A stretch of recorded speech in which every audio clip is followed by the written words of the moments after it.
Brexit is finally over. Amazon is coming out with a self-driving robotaxi, and Twitch streamer XQC is banned from Twitter. All this and more on Pulling the Focus.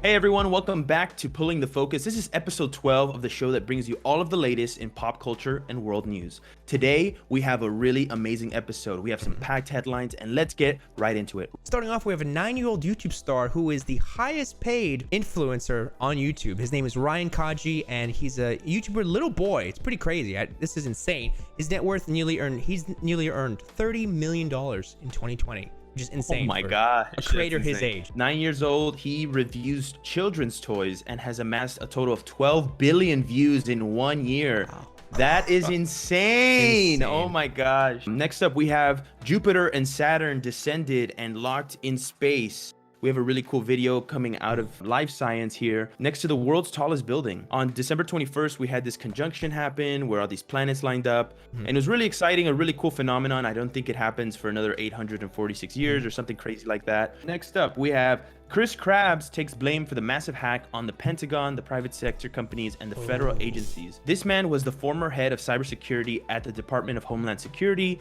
and he is now saying that the blame falls on him because he was the one in charge of this sector of our government back in March when the hack started. We're going to be seeing the effects of this hack, I think, for a couple of months now.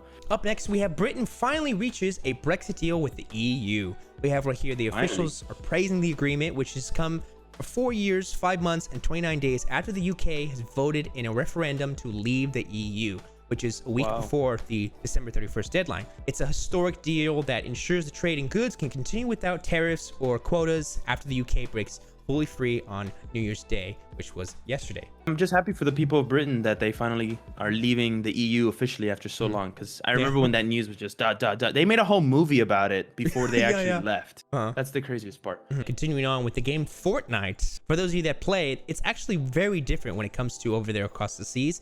When it comes to the skins, the aesthetic of the style, the world looks different, the way you get points, new events, of course, because of the different New Year's and stuff like that. It's interesting to me how like these companies literally are adapting to the Chinese market. Yeah. Yes, China has so many restrictions and rules. Like you can't have skulls on the skins.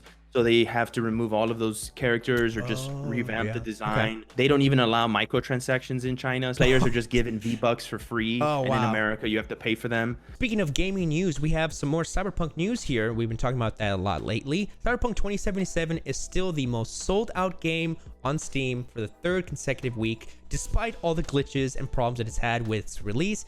Probably one of the worst releases in gaming history, might I say. Assumption, but it's crazy how, you know, like you said earlier, despite a game being glitchy, people will still buy it. Absolutely. And Cyberpunk 2077, I think it's going to be one of those games that they keep adding stuff into to get the viewership back. Like the player base is always going to be there. But I think in a couple of months, when I jump on the game, personally, I think it'll be at its peak. You know, I think we're just getting started with Cyberpunk. The next story is there has been leaked documents that show how China's army of paid internet trolls helped censor the coronavirus. That's right.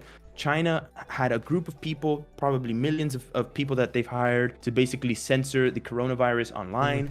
There's a man who first came out, Li Wenlang, the doctor who had warned about a strange new virus outbreak. He was the first person around the world to literally say, hey, there's a virus coming. And he was actually found dead in his home, I believe, in China, and people suspected it was the Chinese government. And on top of that, the Chinese government paid social media companies like Twitter, Facebook, Instagram, all of these big major companies that we see around the world to basically censor his name, to not show his name. He was trending for a little bit, then they cut it off. Coming up on a little lighter note, the iconic comedy theater Upright Citizens Brigade closes on Sunset Boulevard. For those of you that live here in California, this was started by Amy Poehler. This was her comedy club for improv. Sad because there was such a strong community surrounding this center. You know, there was a lot of people who took classes, a lot of people who started their comedic careers here, that people who went on to be on SNL. So it's just a little sad that they closed down the location. Continuing on, we have some news from Amazon. They have a brand new self-driving robo-taxi, kind of more futuristic news. It can drive for up to 16 hours straight. It's electronic, so probably has a battery life, but pretty insane. No steering wheel. Yeah, no that's huge steering too. wheel. That seems kind of scary, a little sketch, but I'm sure you'll be driving it. Let us know down in the comments below. Will you be hopping on? Next up, we have a major story coming out of Twitch. One of the most famous Twitch streamers, XQC, is banned from Twitter for using one of his very own clips that had a song that apparently he didn't have the rights to, and Twitter banned him for it, which is almost a little extreme in my eyes. Like, no warning, no like flag, not even just delete the tweet. It's just straight up they banned him. And it shows you how these corporate overlords who run these social media companies are really starting to censor even someone who's just sharing their own content. And it's really upsetting personally, and I hope that there is some laws that are put in place that stop censoring. Up next, we have the FAA gives a green light for small drones to fly over people at night. Now, this is pretty convenient because I know a lot of people have gripes when it comes to having your own drone and having a law to whether you can put them out at night.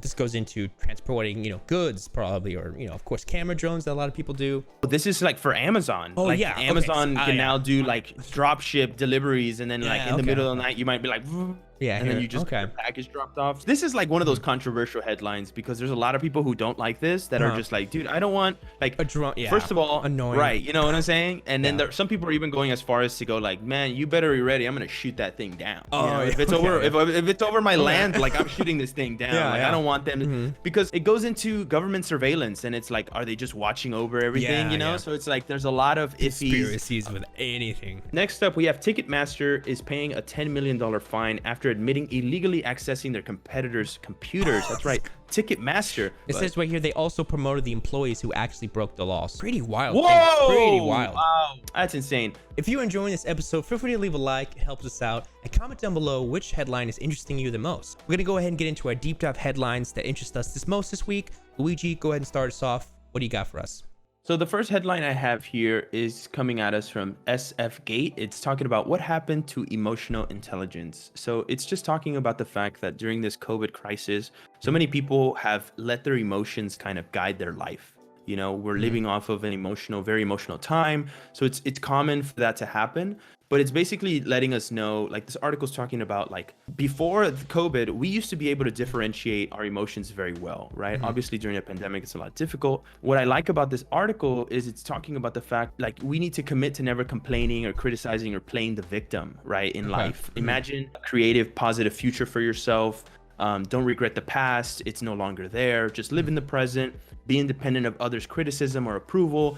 Be responsive to feedback, but don't let the feedback drive your life. Very positive mindset for sure. Right, having more of a positive mindset with your emotions, not necessarily letting yourself fall into this world that is just like, oh man, the world's gonna end, or I'm gonna get sick. You want to know where COVID lives? COVID lives in your head. COVID is a mindset. If you let the virus take over your whole world and you can't do anything, you're just focused on, am I gonna get sick? Am I gonna get the virus? You're stuck in that. You need to move away from that and allow yourself to have a positive outlook on your day. Don't focus on just the negativity, but push the positive into the negative and say, you know what? I'm going to choose to be stronger. My immune system is healthy. I'm going to go for a run because it's going to make me feel good. Don't be afraid to go do these things because they help in the long run. I wanted to put that out there because I know there's a lot of people who struggle with depression and anxiety, and it doesn't help that we're in a pandemic, but obviously we can get out of it, and the pandemic is going to come to an end. We're not going to live in this life forever, and so try to make the best of it. Well said. Well said. For my deep dive headline, we're getting into some Game of Thrones news. This is pretty interesting. Now, the development of this show was actually placed on hold because of the mysterious and tragic circumstance of another one of the executive producers being poisoned. So this is huge because it was one of his colleagues that poisoned him. So who knows what this gets into, why he was killed and why he got into this. It could be because of the disaster of the final season. Not to speculate or anything. Lin Qi was hospitalized after reportedly being poisoned, and police in Shanghai have arrested fellow senior board member Zhu Yao after an investigation that believed that he was the prime suspect. So DB Weiss and the other showrunner for Game of Thrones were basically involved with Netflix trying to work with the Yuzu group in China because China had all these problems go on over there. Netflix was like, we're going to put this on hold. And the show that they were developing was like a Chinese show. Like it was about Chinese history. And it's just sad. I think it was about Chinese warriors. I think that's what it was. That's why they got partnered with them. Well, there you have it for all the world news and headlines for the first week of 2021. We hope you enjoyed. If you did, feel free to leave a like and comment down below what you'd like to hear about for next week's episode. Thank you guys so much for watching. Cheers. Bye, everybody.